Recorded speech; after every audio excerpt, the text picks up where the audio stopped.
नमस्कार, आप देख रहे हैं आर्या न्यूज और आपके साथ मैं हूं प्रियंका तिवारी। इस खास पेशकश में आप सभी का स्वागत है। खबरों की ओर रुख करेंगे। बुलेटिन की शुरुआत करेंगे बड़ी खबर के साथ, जहां पर अयोध्या पहुंच चुके हैं सीएम योगी आदित्यनाथ। पीएम के आगमन के पहले पहुंचे हैं सीएम योगी आदित्यनाथ। तैयारियों का जायजा ले रहे हैं सीएम योगी। रामकथा पार्क में तैयारियों का ले रहे हैं जायजा।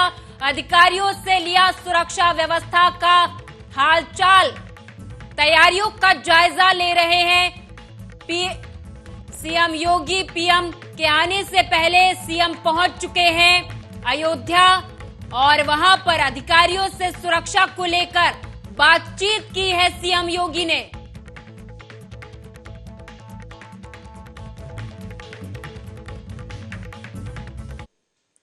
प्रधानमंत्री नरेंद्र मोदी पहली बार अयोध्या दीपोत्सव में रविवार को शामिल होंगे। रामलला विराजमान के लिए उनके सामने 5 दिए जलाए जाएंगे। दीपोत्सव में प्रधानमंत्री के शामिल होने से राम भक्तों में काफी खुशी और उत्साह दिख रहा है।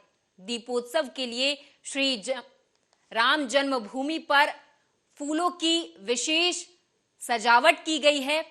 देसी और विशेष विदेशी फूलों से मनमोहक सजावट की गई है। दीपोत्सव के लिए राम की पैड़ी पर बन रहे मुख्य मंच पर प्रधानमंत्री मोदी, राज्यपाल आनंदीबेन पटेल और मुख्यमंत्री योगी राष्ट्रीय पक्षी मोर के रूप में बने दीप को जलाकर समारोह का शुभारंभ करेंगे। इस विशेष दीप को अवध विश्वविद्यालय के फाइन आर्ट्स के विद्यार्थियों ने तैयार किया है। इसे बनाने में वेस्ट मटेरियल का उपयोग किया गया है। ये दीप दीपोत्सव में प्रज्वलित 17 लाख दीपों का नेतृत्व करेगा।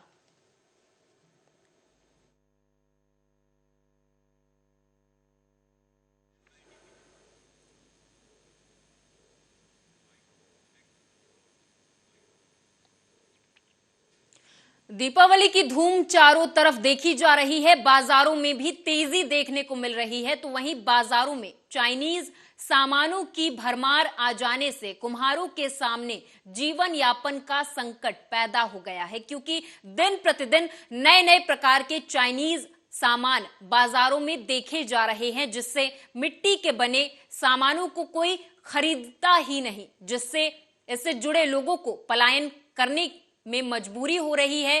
इस मामले पर हमारी ये खास रिपोर्ट आप भी देखिए।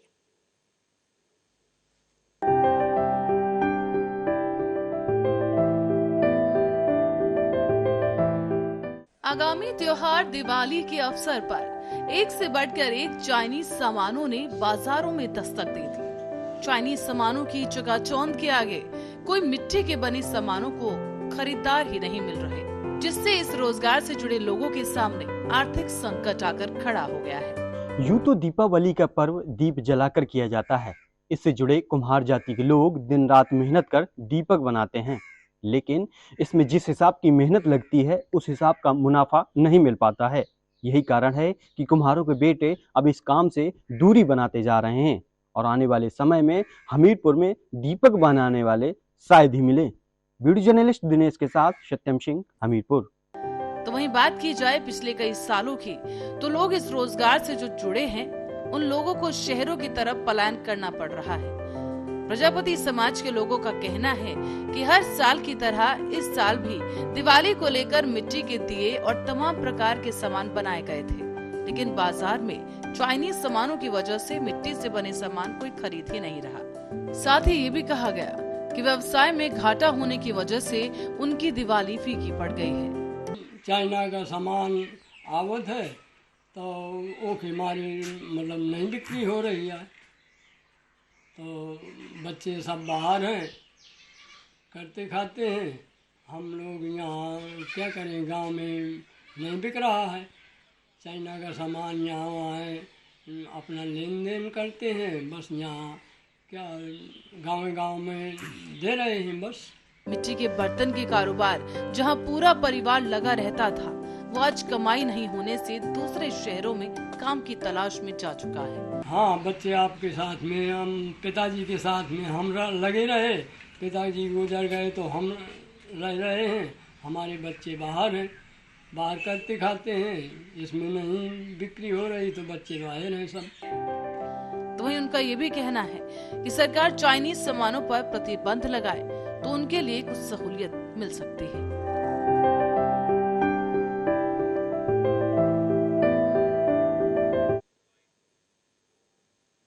और इस बीच बड़ी खबर आ रही है, जहां पर आपको बता दें कि भूपेंद्र चौधरी ने डिप्टी सीएम से मुलाकात की है। केशव प्रसाद मौर्य के आवास पर यह मुलाकात की गई है। डिप्टी सीएम को दीपावली की शुभकामनाएं दी हैं भूपेंद्र चौधरी ने। बड़ी खबर, जहां पर अयोध्या रवानगी से पहले यह मुलाकात की गई है। आत्मीय भेंट कर दीपोत्सव की शुभकामनाएं दी गई हैं। केशव प्रसाद मौर्य से भूपेंद्र चौधरी ने उनके आवास पर यह मुलाकात की है।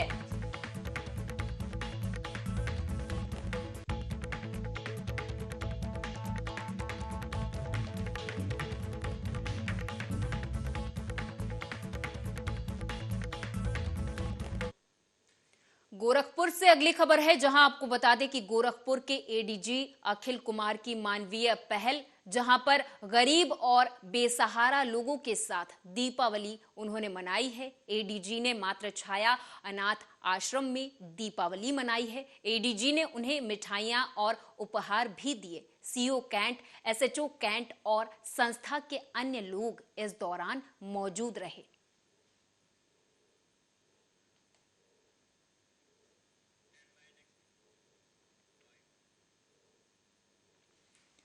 एआईएमआईएम प्रमुख असदुद्दीन ओवैसी ने एक बैठक के दौरान पीएम मोदी को धन्यवाद दिया। ओवैसी के मुंह से लोगों ने हमेशा बीजेपी के लिए कड़े शब्द सुने हैं और ऐसे में अब जब उन्होंने पीएम मोदी का शुक्रिया अदा किया है, आपको बता दें कि कर्नाटक के हुमनाबाद में लोगों को संबोधित करते हुए उन्होंने कहा कि कांग्रेस या जेडीएस में मुसलमानों का कोई सम्मान नहीं। मुस्लिम बिरादरी पार्टियों के वोट के लिए एटीएम मशीन बन गई है।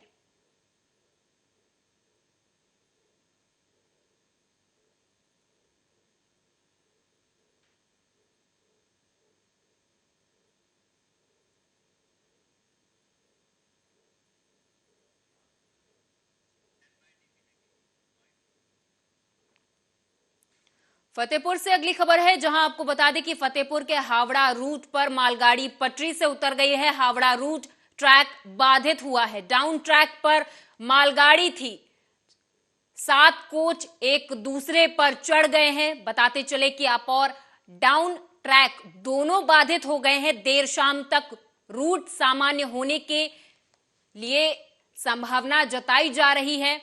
रूट क्लियर करने के लिए कर्मचारी कार्य कर रहे हैं।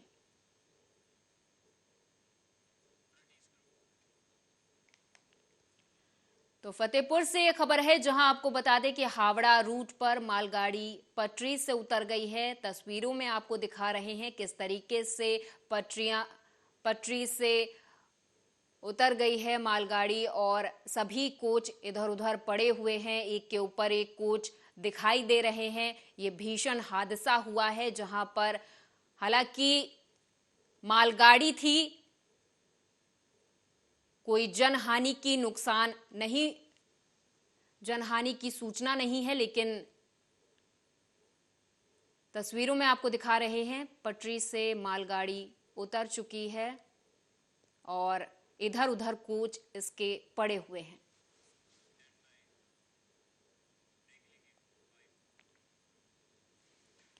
और यहां वक्त हो चला एक छोटे से ब्रेक का। फौरन हाजिर होंगे कुछ और खबरों के साथ।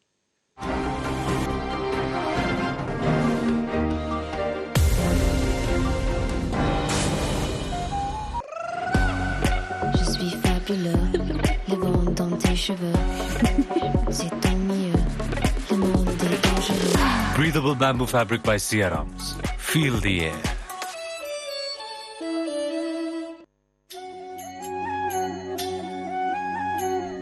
आस्था के दिए में विश्वास की लो। इस दीपावली थोड़ी रोशनी दिलों में भी हो। घर छोटा हो या बड़ा, सियाराम का स्वागत हर आंगन में हो। जगमग दियों सा रोशन रहे जीवन, यही कामना हर मन में हो। आर्या भक्ति की ओर से आपकी दिवाली मंगलमय हो। शुभ दीपावली।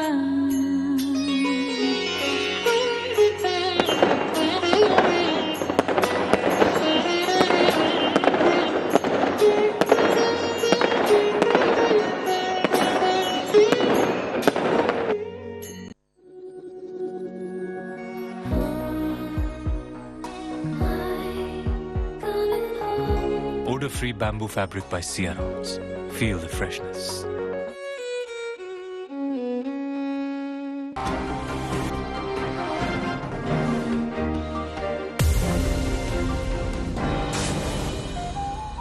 ब्रेक के बाद एक बार फिर से आप सभी का स्वागत है। खबरों की ओर करेंगे। महाराष्ट्र के ठाणे में मुख्यमंत्री एकनाथ शिंदे के मतदार संघ कोपरी के अष्टविनायक चौक में स्वर दीपावली कार्यक्रम का आयोजन किया गया। बाला साहेब की शिवसेना पक्ष की ओर से नरेश महस्के ने कार्यक्रम का आयोजन किया। कार्यक्रम में लोगों ने बढ़ चढ़कर हिस्सा लिया। इस अवसर पर सीएम एकनाथ शिंदे और उनकी पत्नी लता शिंदे ने बीजेपी ज्येष्ठ नगर सेविका वीना भाटिया का स्वागत किया। इस दौरान वीना भाटिया वहां पर मौजूद रहीं। उन्होंने धन्यवाद दिया। इस दौरान बता दें कि पुलिसकर्मी और जिला प्रशासन अलर्ट मोड पर था।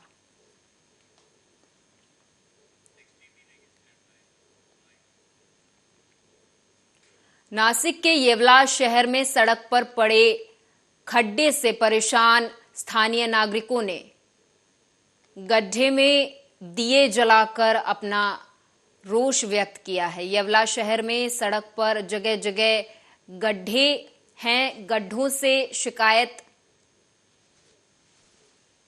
गड्ढे होने की वजह से स्थानीय लोग काफी परेशान हैं और इस पर रोष जताने के लिए स्थानीय लोगों ने गड्ढों के आसपास ही दिए जलाए और अपना रोष व्यक्त किया। बता दें कि गड्ढों की शिकायत महानगर पालिका से कई बार की जा चुकी है। इसके बावजूद प्रशासन कोई ध्यान नहीं दे रहा था। नाराज नागरिकों ने गड्ढों में दिए जलाकर अनूठा आंदोलन पेश किया है।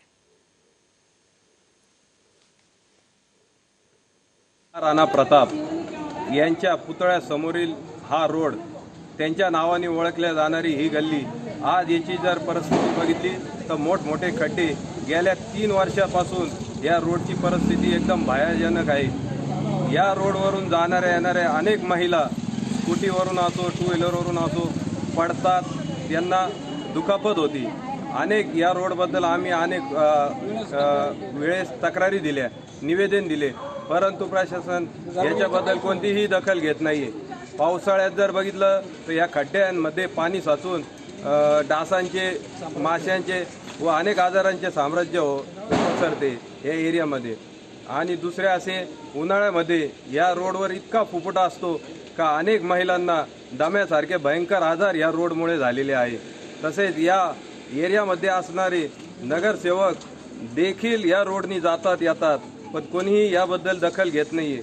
इथल्या लोकांना काय त्रास होतो ते इथल्या लोकच सांगू शकतात। एवढे सांगून या आज आम्ही या रोडवर दिवे लावून खड्ड्यांमध्ये दिवाळी साजरी करत आहोत। कारण आमची परिस्थितीच अशी आहे, आमच्या घरच्या लेडीजांना इथं रांगोळी सुद्धा काढता येत नाही। गेले 3 वर्ष येवला निवासी या गल्लीमध्ये वर्षानुवर्ष आम्ही राहतोय। येवल्याची शान असते भाऊबीजेला रांगोळी स्पर्धा। त्या स्पर्धेचं सुद्धा सुख मागील 3 वर्षापासून या रस्त्याच्या कृपेने आम्ही आनंद त्याचा घेऊ शकत नाहीये। रस्ता झाला त्याच्या 15 दिवसापासून हीच परिस्थिती रस्त्याची आहे आणि या वर्षी तर त्याचा कहरच झालेला आहे। इतका कहर की खड्ड्यांच्या मध्ये दिवे लावून आम्ही दिवाळी साजरी करली। आता तुम्ही बघू शकता याच्यावरूनच आम्ही मतदान करतो, उमेदवार निवडून येतात, उमेदवार करतात काय याचा एक फार मोठा प्रश्न आहे। सरकार दरबारी वेळोवेळी आम्ही निवेदनं केलेली आहेत, तक्रार केलेली आहे, त्याची दखल मात्र कुणीच घेत नाही। शेवटी याची दखल घ्यायची कुणी, उमेदवारांनी की आम्ही करणार तरी काय शेवटी। महाराष्ट्र के यवतमाल में बीजेपी ने एक अनोखी मुहिम शुरू की है। बीजेपी घर घर जाकर लोगों के पुराने कपड़े ले रही है, जिसको वे साफ कर गरीब और जरूरतमंद लोगों के बीच वितरित कर रहे हैं। ये कार्यक्रम बीजेपी ने युवा फाउंडेशन के साथ मिलकर यवतमाल में लोगों के पुराने कपड़े इकट्ठा करने शुरू कर दिए हैं, जिसे धोकर इस्त्री करके जरूरतमंद लोगों को दिए जा रहे हैं। दिवाळी निमित्त जुने कपडे संकलन मोहीम आपण राबवत आहे। उद्देश हाच की प्रत्येक गरजूवंतापर्यंत आपल्याला पोहोचता यावं, कारण समाजात काही असा उपेक्षित आणि गरजूवंत घटक सुद्धा आहे की सगळेजण समाजात दिवाळी साजरी करताना ते या गोष्टीपासून वंचित असतात। कारण दिवाळी म्हणजे आनंदाचा सण, उत्साहाचा सण। यावेळेस नवीन नवीन कपडे आणि आनंदाने ती दिवाळी साजरी करावं असं सगळ्यांना वाटतं। त्यातच गरजूवंतांच्या चेहऱ्यावर हास्य फुलवण्यासाठी आम्ही ही जुने कपडे संकलन मोहीम राबवलेली आहे। यामध्ये आपण केवळ जुने कपडे घेत नाही तर ते योग्य आहे की नाही, घालण्यास योग्य आहे की नाही, जर ती योग्य नसेल तर ती न घेता आपण बाकीचे कपडे प्रेस करून त्यांना स्वच्छ करून त्यानंतर त्यांना पॅकिंग करून त्या पॅकिंगमध्ये फराळाचं सुद्धा आपण त्यांना देत आहे आणि आणखी त्यांच्या ज्या गरजा आहे म्हणजे शूज आहे, स्त्रियांना बॅग आहे, अशा वेगवेगळ्या त्यासोबत वस्तू सुद्धा देत आहे।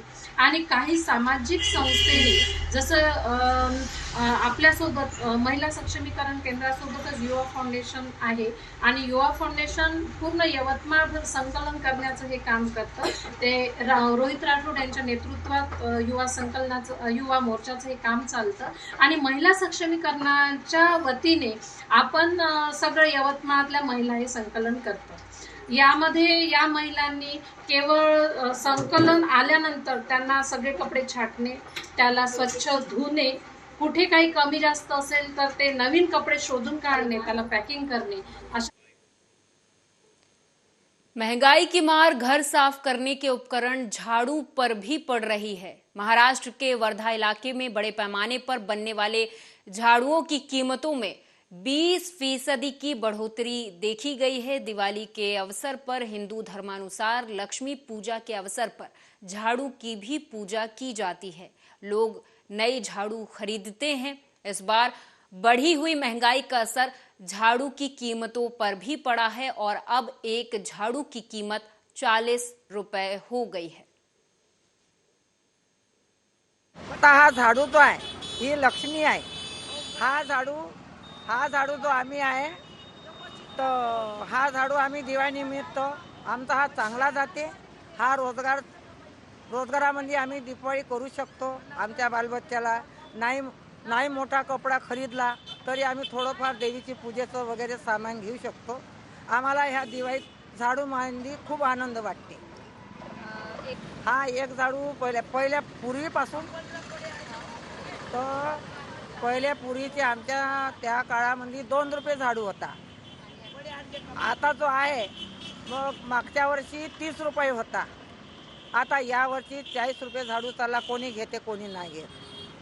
ज्याला जर पडते ते मग कोणी 50 रुपये आम्हाला देते का बरोबर आहे। झाडू महाग झालेले आहे आणि दिवाळीनिमित्त आम्हाला झाडू घ्या लागल आणि याची पूजा करा लागल आणि दिवाळी आम्हालाही वाटते का सर्व दिवाळी निमित्त शुभेच्छा। आमची जो झाडू आहेत यंदा आम्ही ह्या पाण्यामुळे आम्ही मार खाल्लेला आहे। आमची खरेदी बरोबर होऊन नाही राहिली। आमचा एक फळ आम्ही 80 रुपये जोडी सांगतो तर आम्हाला 40-50 रुपये जोडी मागते। तर 50 रुपये जोडीचे फळी विकत आम्ही 5 रुपयामध्ये काय करायचं? 5 रुपयामध्ये आमची जिंदगी होणार का? लोक उठू पडतात। दिवाळी म्हणजे जिंदगी सोय माये। आम्ही इथं जागेवर बसतो शिवाजी चौक तर आम्हाला नुसते 20 रुपये 10 रुपये भेटते। 10 रुपये 20 रुपये आमचे इथं जागेवर आम्हाला भेटते। आमच्या झाडूचे पैसे निघून आम्हाला एवढे भेटते। आता या 200 रुपयामध्ये आमचा परिवार जगत असन का? सरकारले तरी मान्य असन का? काय 20 रुपये या इथं बसतात बिचाऱ्या महिला। फक्त आम्ही 5 दिवस बसतो इथं। आमचा बिझनेस हाच राहते दिवाळीचा 5 दिवसाचा। नंतर आमचा बिझनेस राहत नाही। आमच्या मुलाला ड्युट्या नाही, पाणी नाही, दिवसभर ते बसतेत। आम्ही हे कमाई करतो आणि त्यांना जगवतो। सध्या आमचं असं चालू आहे आता या परिस्थितीत। इसी के साथ इस बुलेटिन में मेरे साथ बस इतना ही। आप देखते रहे आर्या न्यूज।